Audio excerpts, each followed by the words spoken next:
start with this. Caitlin Clark, 10 points in the fourth. We had said, once her schedule lightens up, she's going to be Andrew Luck.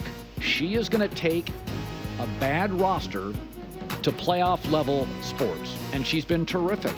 She's averaging 17 and 8. Actually, a couple of her teammates now she is elevated.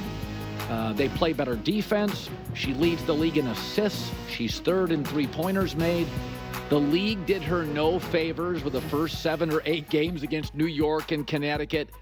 Caitlin Clark, she's good. And take advantage. This is your Conor McGregor to the UFC moment. Bryce Harper to baseball. Get her on television as much as you can. Where Colin was wrong. The Clippers let Paul George go. I still do not get it. Do you realize he shot 41% on three-point shooting? He's a little bit like a poor man's Jason Tatum out west, and they let him go. So they have now James Harden and Kawhi Leonard, who's never available. I still don't get it. I think he's an elite wing defender. He's an elite wing three-point shooter. The whole league could use Paul George. The whole league could use Paul George. The Clippers, hard pass. Where Colin was right. What do you know? NFL executives and coaches and scouts named Jared Goff the second best quarterback in the NFC. I never get the Goff slander. Folks, he threw for 5,400 yards last year and had a higher passer rating than Patrick Mahomes. I know he doesn't run around. He's the last of the true young pocket quarterbacks. For the record, C.J. Stroud doesn't run around either much. This league is one from the pocket. Scouts get it. The critics don't. Goff, after Stafford, named best NFC quarterback. Where Colin was wrong. Greg Berhalter won 69% of his games as a United States men's national team coach, and they axed him. He got to the round of 16 at the World Cup and a draw against England with the second youngest World Cup team, and they axed him. By the way, I've said I think there needs to be some house cleaning in the U.S. Soccer Federation. Here's Canada's coach on if he'd be interested for Greg's job. I have no interest in the U.S. job.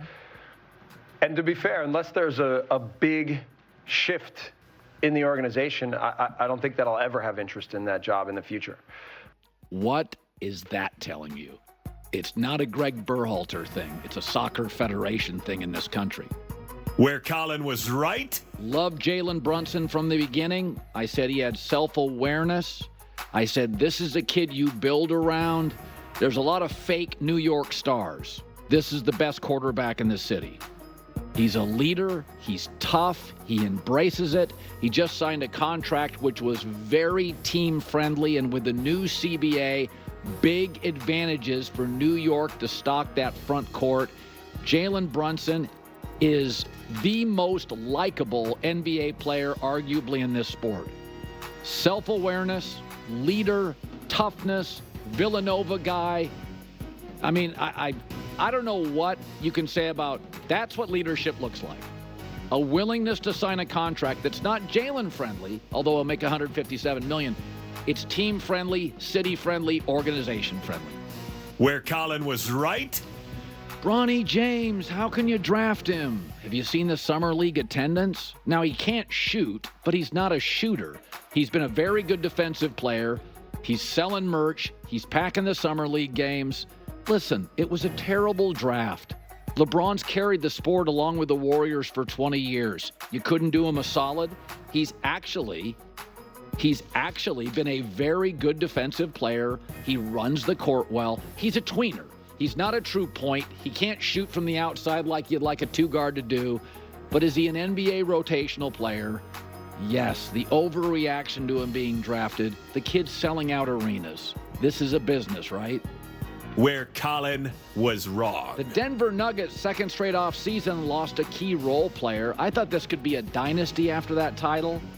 But KCP to Orlando, excellent wing defender, excellent three-point shooter. Second year in a row, Denver's lost a really important piece. I don't love it.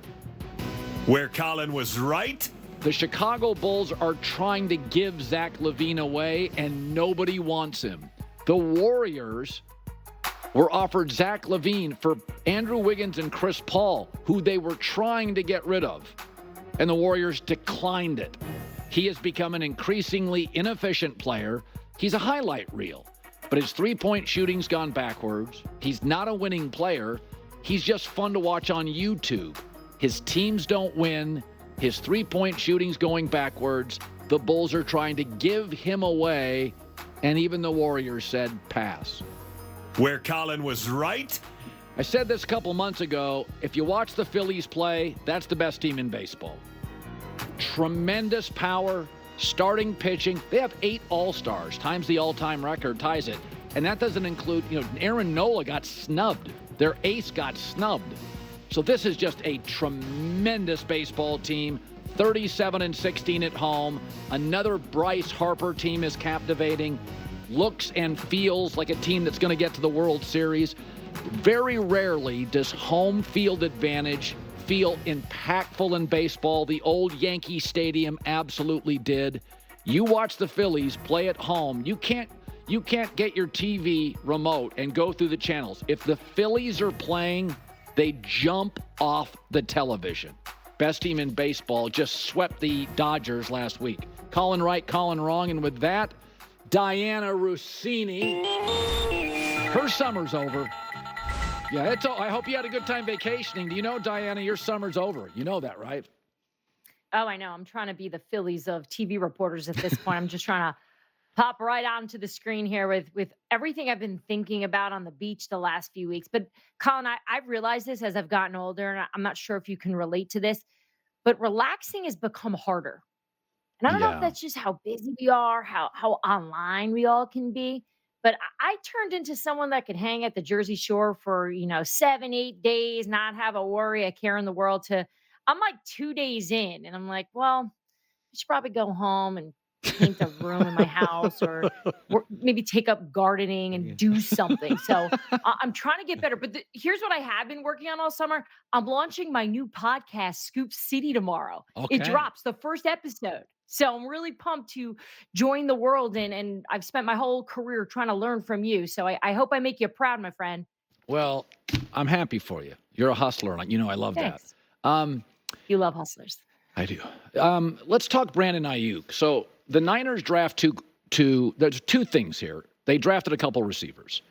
Debo and Christian McCaffrey, they're very reliant on their physicality. Both players have a bit of an injury history. Brandon Ayuk doesn't as much. The Niners are getting old. Trent Williams, Kittle, Ayuk. And I think to myself, they need Brandon. Like, they need it. Like, he's one of the young guys. Debo's not old, but there's a lot of injuries there. And I think to myself, they need him. But I would argue Brock Purdy's not a deep ball thrower.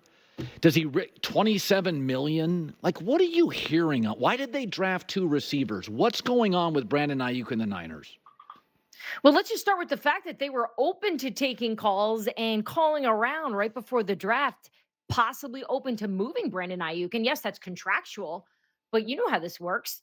If a player like Christian McCaffrey, let's say, had interest from another team, they are not touching Christian McCaffrey. They love him. The San Francisco 49ers are obsessed with Christian McCaffrey.